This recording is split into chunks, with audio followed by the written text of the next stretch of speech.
ما قبلا به این اشاره کردیم که ابن قیم الجوزی میگه رحمه الله که موسیقی به قلب انسان صدمه وارد میکنه و ایره دانشمندان یهودی در امریکا با دانشمندان استرالیایی و تیم از محققان اتریشی ثابت کردند که موسیقی انسان را به سکته قلبی مبتلا میسازد.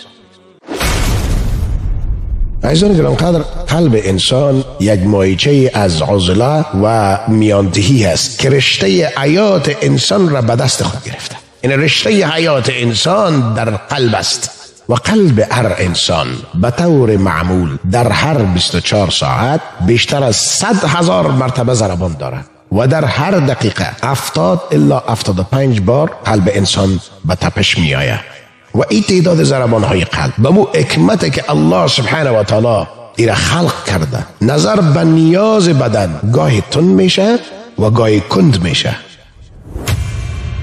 و قبلا خدمت شما میره عرض کردم که کند شدن و تند شدن قلب انسان بر عهده اعصاب سمپاتیک و پاراسمپاتیک انسان است. کسایی که دکتر هستن یا پزشک هستن و این سخنای مرا میشنون اونا میفهمن که من درباره چی صحبت میکنم. بنابراین مادامی که این دو عصب به وسیله های محرک های خارجی تحریک نشه، تعادل بین ضربان های قلب برقرار است. اما اصوات موسیقی، زیر و بم موسیقی، انتونیشن موسیقی، نوت های موسیقی به خاطر این زیر و بم هایی که دارد یکی از شدیدترین محرک های اختلال در نظام اعصاب انسان ها است که در نتیجه تأثیر صدای موسیقی بر اعصاب سمپاتیک و پاراسمپاتیک در کار این دو عصب اختلال وارد میشه و در اثر اینمی تأثیرات ضربان قلب از حالت عادی و طبیعی خارج میشه و به مرور زمان منجر به سکته قلبی و یا بیماری های خطرناک دیگر در افراد میشه که با موسیقی سر و کار دارند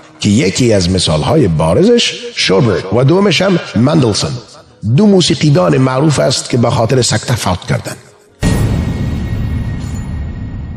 و ما مثال های زنده در خود افغانستان داریم که اکثریت کسانی که با موسیقی و ساز سر و کار دارند اونها در اثر سکته های قلبی جان خود را از دست دادند. همانطور که قبلا ما گفتیم که امام بزرگوار احمد بن حنبل رحمه الله می فرماید که موسیقی کار فاسقا و فاجرا است و علم معاصر ایره ثابت میکنه که موسیقی باعث دیوانگی و سلب اراده انسان میشه. سبحان الله، چقدر این بزرگان دین از دین را به ما رساندند، اما ما چقدر پیش پا بین هستیم و همه را فراموش میکنیم و با پیش پا میزنیم.